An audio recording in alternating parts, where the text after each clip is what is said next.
ભાજપ દ્વારા બેનર મારી આચારસંહિતાનો કરાયો ભંગ. ક્ષત્રિય સમાજ દ્વારા બૌદ્ધિક લડાઈ કરાઈ શરૂ.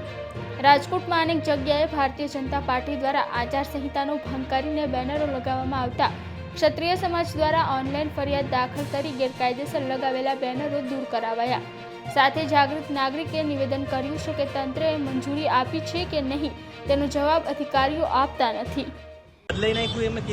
તમે નહીં, જેને બદલાયું બોર્ડ વાયોલેશન તો થયું આચારસંહિતાનું વાયોલેશન તો થયું. તો તમે ઇન્ફોર્મ કર્યું કે આ લોકો ભાજપ વાળાએ આવી રીતે કર્યું. પાછું માથે તમે પછી હવે પ્રકાશનના બોર્ડ મારી દો.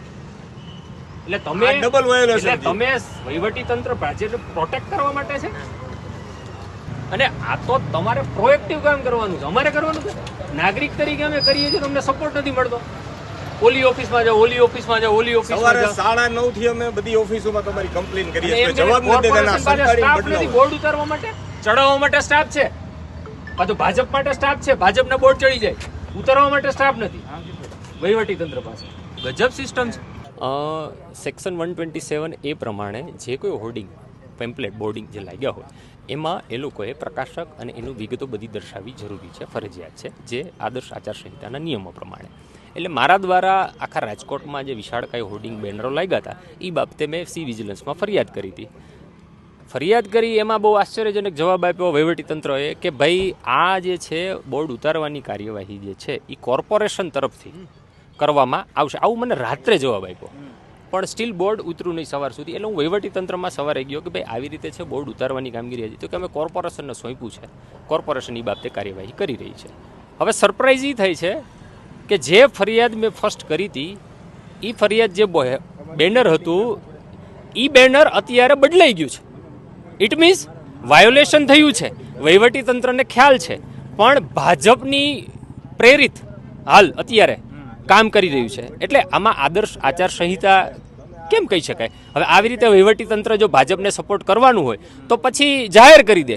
પણ આવા જે કોઈ નિયમો વિરુદ્ધ જે કોઈ હોર્ડિંગ બેનર લાગ્યા છે એ તમામ આચારસંહિતાના નિયમ પ્રમાણે જે કાર્યવાહી થાય એ અમારી માંગ છે. ક્ષત્રિય સમાજ અત્યાર સુધી રોડ ઉપર, રસ્તા ઉપર સંગઠનની એક તાકાત બતાવવાવાળો ક્ષત્રિય સમાજ અને તલવાર અને એની આગવી ઢબે જે લડાઈ લડતો ક્ષત્રિય સમાજ આજે બૌદ્ધિક લડાઈ તરફ વળ્યો છે, જેની આજે પ્રથમ દ્રષ્ટિ દેખાઈ રહી છે. જ્યાં આપ જોઈ શકો છો કે અડીખમ રાજકોટ મક્કમ મોદી અડીખમ અને જે રૂપાલા અડીખમ એ જે કાંઈ બોર્ડ હોર્ડિંગ લાગેલા છે રાજકોટની અંદર એને ઉતારવાની અમે, અને જે ગેરકાયદેસર લાગેલા છે એને કોર્પોરેશન દ્વારા ઉતારવામાં આવે એની અમે રજૂઆત કરેલી છે, એની અરજી કરી છે. અને એના સંદર્ભે આ બધા ગેરકાયદેસર હોર્ડિંગ લાગેલા છે એ તંત્ર આગળ અત્યારે ઉતરી રહ્યા છે.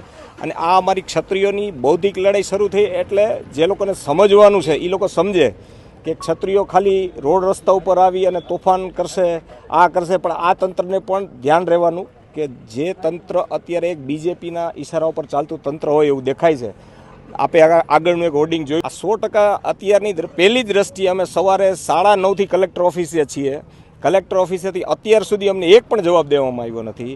એમના ચૂંટણી પંચના મેઇન અધિકારીને અમે મળી લીધું, એમને સુધી અમે જાણ કરેલી, પણ છતાં પણ એમને એમ કીધું કે આ બધી માહિતી અમે તમને કાલે આપશું. આ ઓનલાઈન જે અમે કમ્પ્લેન કરી છે એમાં અમારી પાસે આવી ગયું છે કે આ ગેરકાયદેસર છે અને આને હટાવવાની કાર્યવાહી શરૂ કરવાની છે.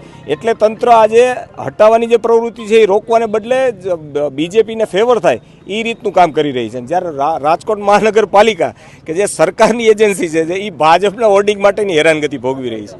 ફરિયાદ એવી છે કે મુદ્રક અને પ્રકાશક નથી લખેલા, એટલે એ આચારસંહિતાના ભંગમાં ગણાય. એટલે અમે એને ઉતારવાની કામગીરી અત્યારે ચાલુ છે.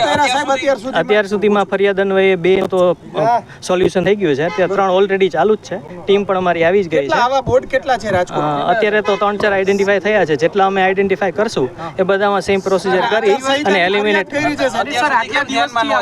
અત્યાર સુધી ધ્યાનમાં આવતું જ હોય છે, એવું નથી હોતું. ના એવું કઈ નથી હોતું. અમે અમારા લેવલે કામ કરતા જ હોય છે. આ સી વિજિલ ફરિયાદમાં થતી હોય છે. સી વિજિલ કલેક્ટર ફરિયાદ કરી છે એટલે પછી તમને ખબર પડી. હા, અમને એ રીતે ફરિયાદ બેઝ અમારે જ આવે સોલ્યુશન કરવાના હોય છે.